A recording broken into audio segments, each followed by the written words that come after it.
La médiation américaine, l'intervention américaine, les pressions américaines qui s'est invité ou qui se propose de trouver des solutions dans le conflit algéro-marocain suscité ou commence à susciter la panique à Alger, notamment au sein de la classe dirigeante algérienne. Depuis que Steve Witkoff, l'envoyé spécial du président américain Donald Trump dans la région du Moyen-Orient, en confirmant officiellement que les États-Unis d'Amérique veulent régler le conflit algéro-marocain dans les 60 jours à venir, c'est-à-dire d'ici la fin de l'année 2025, il y a une panique. Pour vous dire la vérité, une panique générale à Alger. Sauf que les autorités algériennes n'ont pas envie de régler le problème avec le Maroc. Si le régime algérien fait la paix avec le Maroc, il perd son principal outil de propagande. Il perd son principal épouvantail qu'il utilise depuis 2021 pour terrifier la population, pour justifier l'augmentation des budgets militaires. Si on fait la paix avec le Maroc, on n'aura plus d'ennemis. On n'aura plus d'ennemis extérieurs. Le pouvoir algérien, Hassan. Les Américains veulent nous empêcher, veulent nous réconcilier avec le Maroc. Ils sont entre guillemets dans la merde. Le régime algérien tente de se défaire. Ils disent, mais non, les Américains n'ont rien compris. Ah, maintenant les Américains n'ont rien compris. C'est pas avec l'Algérie qu'il faut négocier, c'est avec le Polisario. C'est pour ça qu'ils ont demandé au Polisario de faire une offre de négociation directement au secrétaire général des Nations Unies. Ah, maintenant, on n'est pas partie prenante. Je dis pas que c'est pas une partie prenante, les Américains ne sont pas cons. Cet argument, je suis pas une partie prenante, n'a pas de sens. La médiation américaine, l'intervention américaine, les pressions américaines, les propositions américaines, le lobbying marocain, le lobbying américain qui s'est invité ou qui se propose de trouver des solutions dans le conflit algéro-marocain a suscité ou commence à susciter la panique à Alger, notamment au sein de la classe dirigeante algérienne.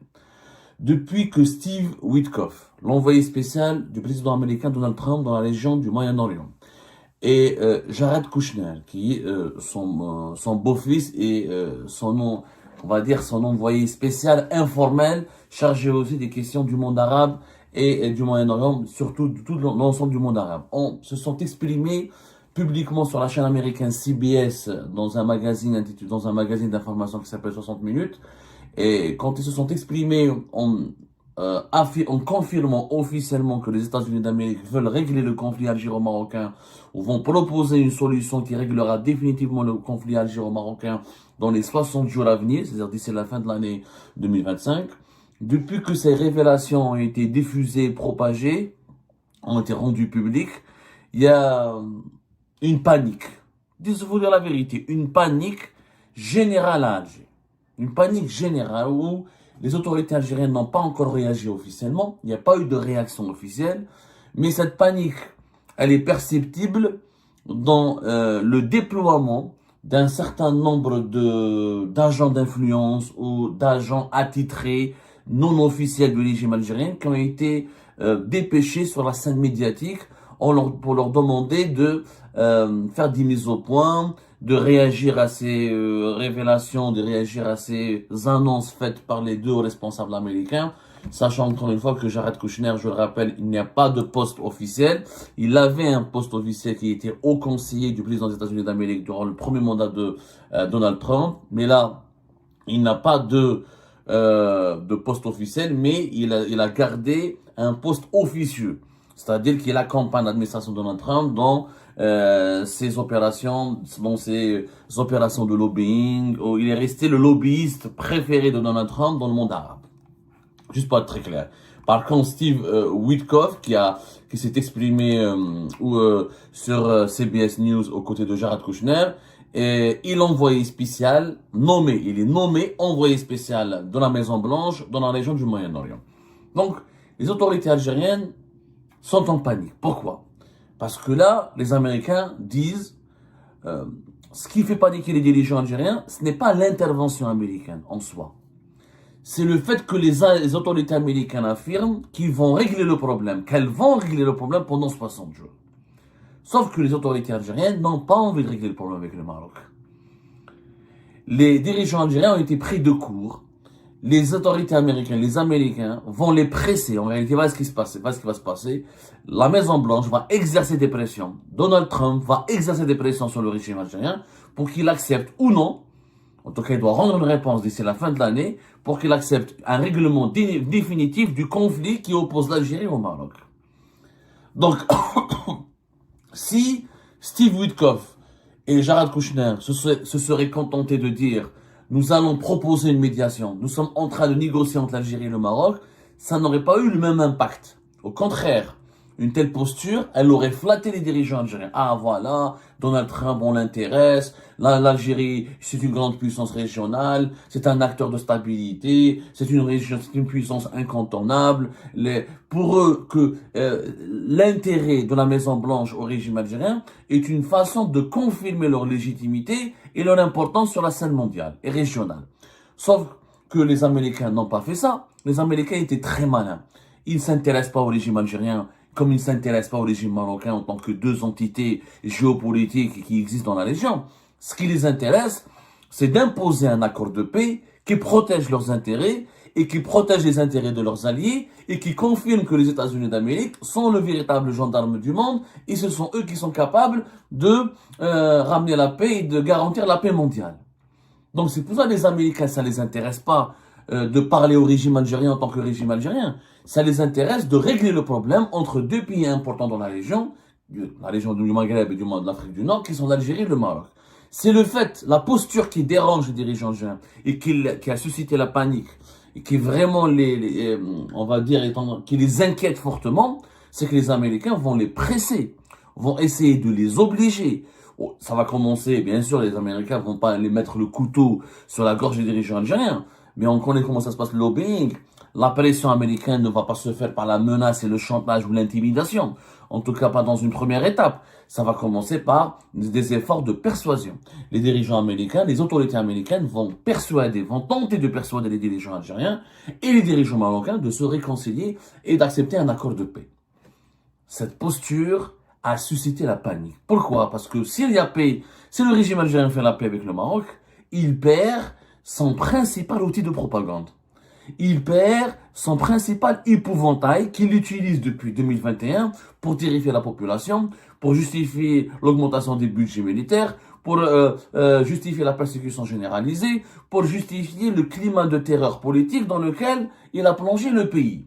En réalité, les dirigeants algériens, aujourd'hui, quand on voit la réaction de certains de leurs intellectuels ou de certaines personnalités politiques et médiatiques liées au régime algérien directement ou indirectement, la réaction de la presse algérienne affiliée au régime algérien, ces réactions-là témoignent d'un désarroi, puisque si on fait la paix avec le Maroc, on n'aura plus d'ennemis, on n'aura plus d'ennemis extérieurs. Comment on va persécuter la population algérienne? Comment on va justifier les 25 milliards de dollars qu'on doit donner à l'armée chaque année? Comment on va diaboliser les opposants établis à l'étranger? Si on fait la paix avec le Makhzen, le Makhzen c'est le qualificatif utilisé pour désigner le régime marocain. Si on fait la paix avec le Makhzen, on ne pourra pas insulter Abdou Samar ou la Ahmed Dezed ou la Ben Sdira. Maintenant il est accusé. Même Ben Sdira, parce qu'il دخلهم معنا في الحكاية, il dit que c'est un agent du Makhzen. Ou la Mohamed Sifay ou les autres, le régime algérien va perdre tous ses arguments. Il va perdre sa principale carte. Le Maroc, il est devenu malheureusement pour le régime algérien la principale carte de politique intérieure, à savoir un élément de langage précieux pour justifier la répression, la dictature, la sécurité, la militarisation de la vie politique et les dépenses militaires excessives et l'attribution de budget public excessif. C'est cette hostilité avec le Maroc, c'est cette animosité avec le Maroc qui est devenue un élément constitutif de la légitimité même du pouvoir algérien. Donc le pouvoir algérien, les Américains veulent nous empêcher, veulent nous réconcilier avec le Maroc. Ils sont, entre guillemets, dans la merde. Qu'est-ce qui se passe maintenant?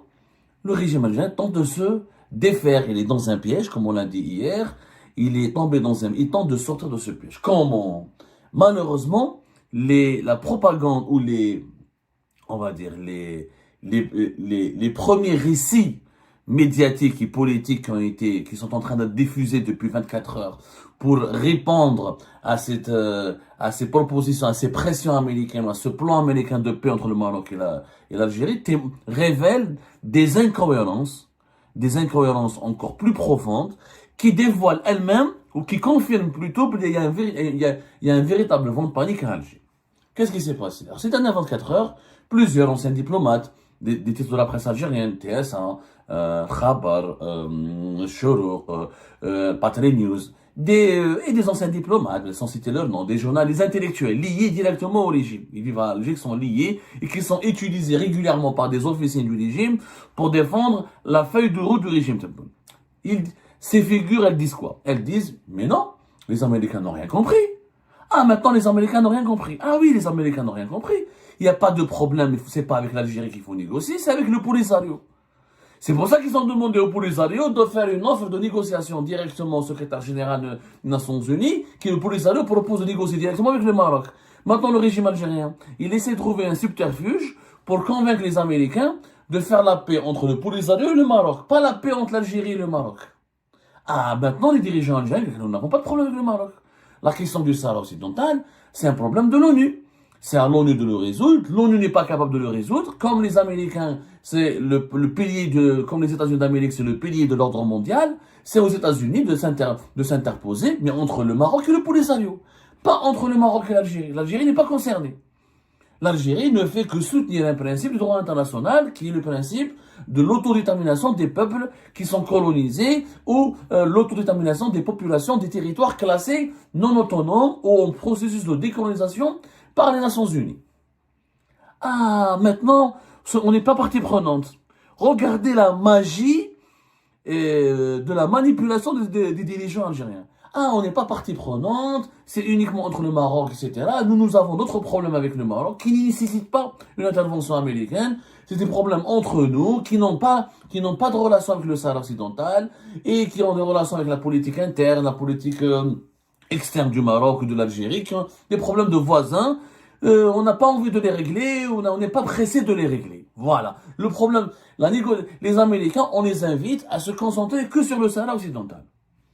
Regardez les inconvénients. Je parle à celui ou à celle qui adopte ce discours, qui adopte cette posture.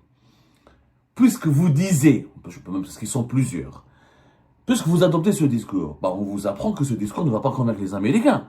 Les Américains sont pas cons. Là, c'est pas les Tunisiens de Kais Saïd, ou les Mauritaniens, ou les Mozambicains, ou avec tout le respect que j'ai pour l'Union, c'est pas l'Union africaine, ça c'est les États-Unis d'Amérique. Tout le monde sait que le problème du Sahara occidental oppose l'Algérie au Maroc.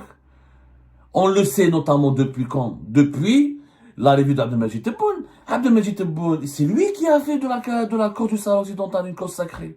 C'est lui qui a algérianisé la cause du Sahara occidental.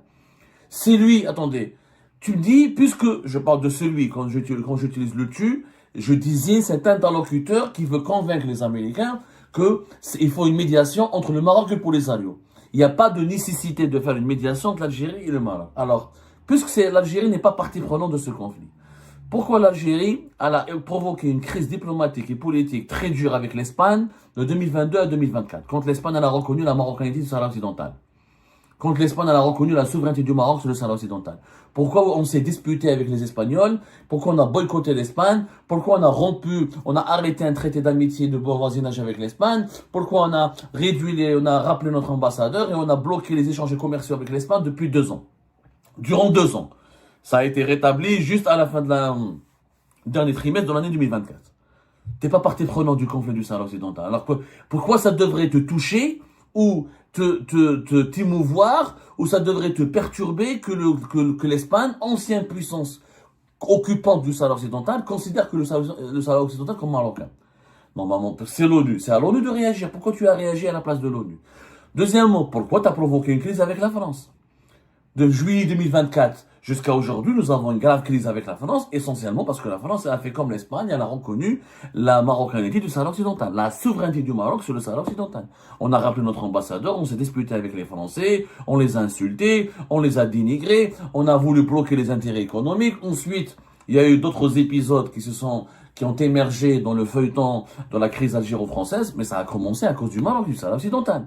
Donc, puisque tu n'es pas partie prenante, puisque tu dis que c'est le Polisario qui doit réagir, c'est pas le Polisario qui a rappelé son ambassadeur en France, c'est l'Algérie. C'est pas le Polisario qui a voulu bloquer les entreprises françaises et les échanges, et qui a boycotté le blé français, c'est l'Algérie. Donc, comment tu n'es pas partie prenante, mais tu déclenches une crise importante avec la France à cause du Maroc et du Sahara occidental. Donc, ne me dis pas que t'es pas une partie prenante, les Américains sont pas cons. Cet argument, je ne suis pas une partie prenante, n'a pas de sens. Tu as provoqué deux graves crises diplomatiques et géopolitiques avec tes deux puissances européennes à cause du Maroc, du Sahara occidental.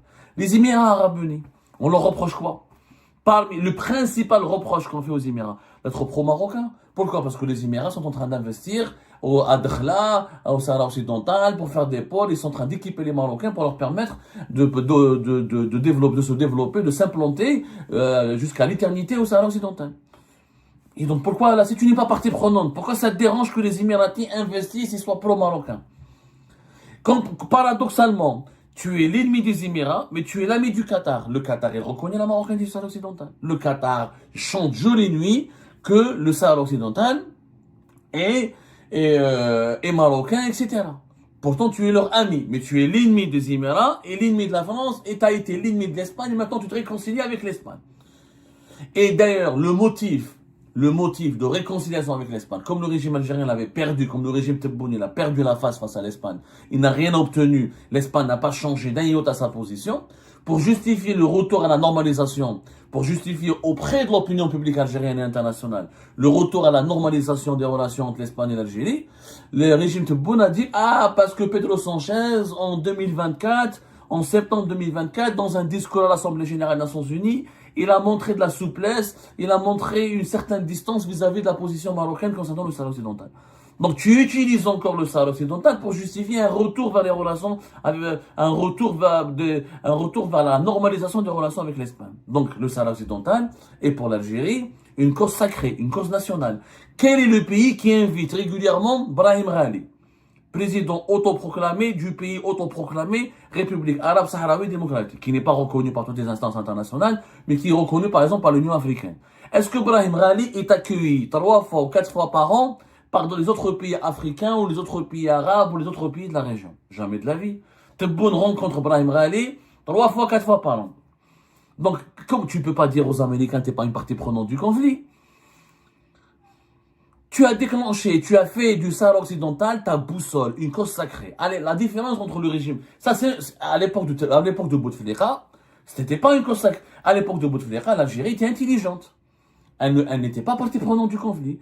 Bouteflika, quand il disait c'est avec l'ONU, oui, c'est vrai que l'Algérie abritait le Polisario, c'est vrai qu'elle abritait les instances de la RAST, c'est vrai qu'elle accueillait, qu'elle finançait, elle armait le Polisario, mais elle n'a pas fait de la cause sahraoui une cause sacrée. Elle ne s'est pas disputée avec tous les autres pays du monde qui n'étaient pas d'accord avec elle. Le régime Tebboune, il a fait le contraire. Le régime Tebboune considère la cause palestinienne et la cause sahraoui comme les deux causes sacrées de la diplomatie algérienne. Il n'y a pas un jour, puisque l'Algérie n'est pas partie prenante. Ok, alors on va partir du principe, l'Algérie n'est pas partie prenante. Pourquoi la télévision publique, étatique algérienne, les radios, les médias algériens parlent chaque jour du Sahara occidental? Chaque jour. Il y a pas que l'Algérie qui soutient le principe de l'indépendance du Sahara occidental. Mais est-ce que les autres pays qui soutiennent le Polisario ou ce principe d'autodétermination de l'indépendance du territoire, qui est le Sahara occidental, est-ce qu'ils font autant que l'Algérie pour la cause du Sahara occidental? Est-ce que l'Afrique du Sud, qui soutient le principe d'autodétermination, accueille régulièrement Brahim Ghali? Est-ce que la télévision sud-africaine, est-ce que les partis politiques sud-africains, est-ce que l'Afrique du Sud, elle a rompu ses relations avec un pays comme la France ou l'Espagne, ou les États-Unis d'Amérique, ou la Grande-Bretagne, ou d'autres qui ont reconnu la souveraineté du Maroc sur le Sahara occidental? Pas du tout.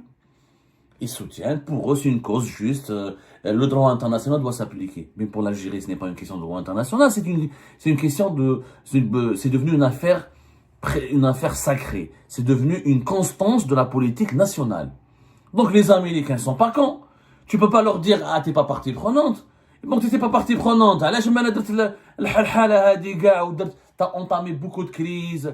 On va pas échapper aux Américains, on va pas échapper aux pressions américaines en leur disant, non, on n'est pas partie prenante. Ils sont pas cons.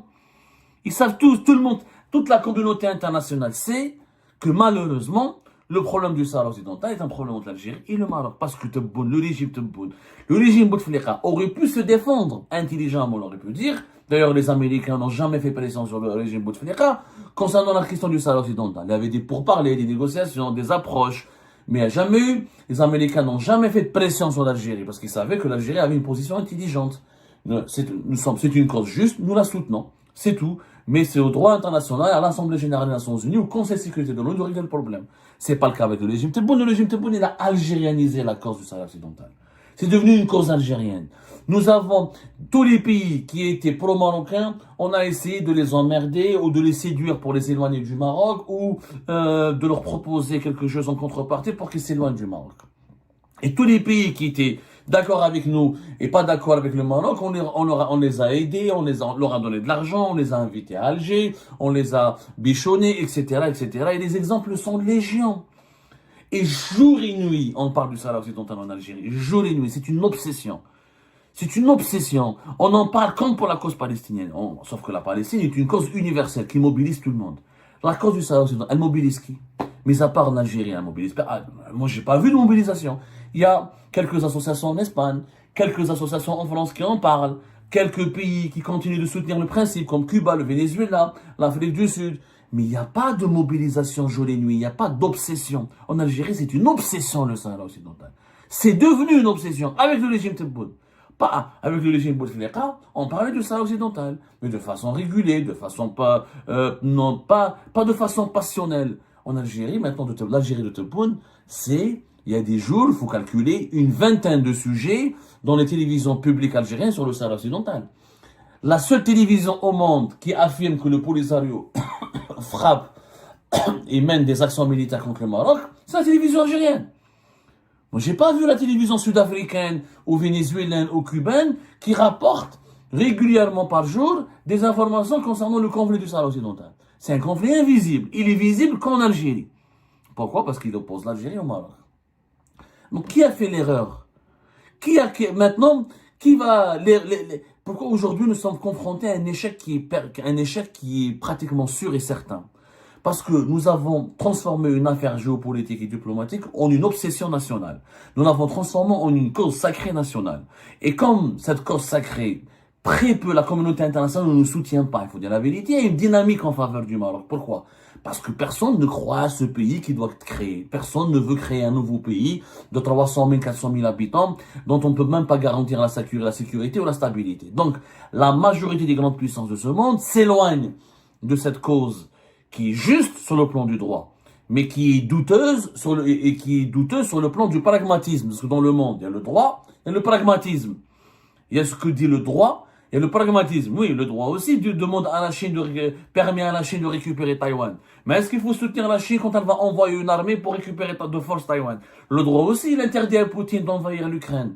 Mais est-ce qui va dire à Poutine qui va dégager Poutine de l'Ukraine? Le droit aussi, il donne le droit. Le droit international permet aussi aux Palestiniens d'avoir un État. Mais qui peut empêcher Israël de massacrer les Palestiniens? Le droit permet beaucoup de choses. Mais il y a la réalité politique, il y a la réalité géopolitique. Le droit. Et puis, l'Algérie, elle a dépassé la posture du droit. L'Algérie ne se contente pas d'affirmer la prééminence du droit international. Puisque, je rappelle qu'au Sahara occidental, il n'y a pas eu de référendum. On ne sait pas si tous les Sahraouis veulent l'indépendance. Or, l'Algérie, par exemple, elle part du principe que ce territoire doit être indépendant. Ce que les Nations Unies ne disent pas. Les Nations Unies ne disent pas qu'il doit être indépendant, comme elles ne disent pas pour le moment qu'il faut qu'il soit marocain. Elles disent qu'il faut régler le problème. Mais c'est un problème qui a été onusien. Sauf qu'il est devenu maintenant algérien. Il est devenu algéro-marocain à cause de l'acharnement, de la brutalité, de l'obsession du régime Tebboune. On a fait du Maroc une obsession, on a fait de la marocophobie une obsession, on a pensé qu'avec le conflit du Sahara occidental, on pourrait affaiblir le Maroc, cet ennemi absolu. Là, pourquoi il faut le considérer comme un ennemi absolu, ça en reviendra sur notre sujet, parce que le régime algérien maintenant va développer d'autres arguments. Il va dire, moi je ne reproche pas au Maroc le Sahara occidental. Et on répondra à ces arguments plus tard dans une autre émission. Mais aujourd'hui, le régime algérien, il est confronté à une impasse. Il a une impasse. Tu vas pas dire, personne ne va te, ni les Américains, ni les Français, même les Russes et les Chinois savent très bien que le Sahara occidental est un problème algéro-marocain. Parce que Tebboune l'a transformé en un problème algéro-marocain. Bouteflika ne l'a pas fait, ne l'a pas transformé en un problème. Bouteflika, il a eu l'intelligence de le laisser sous l'égide du droit international.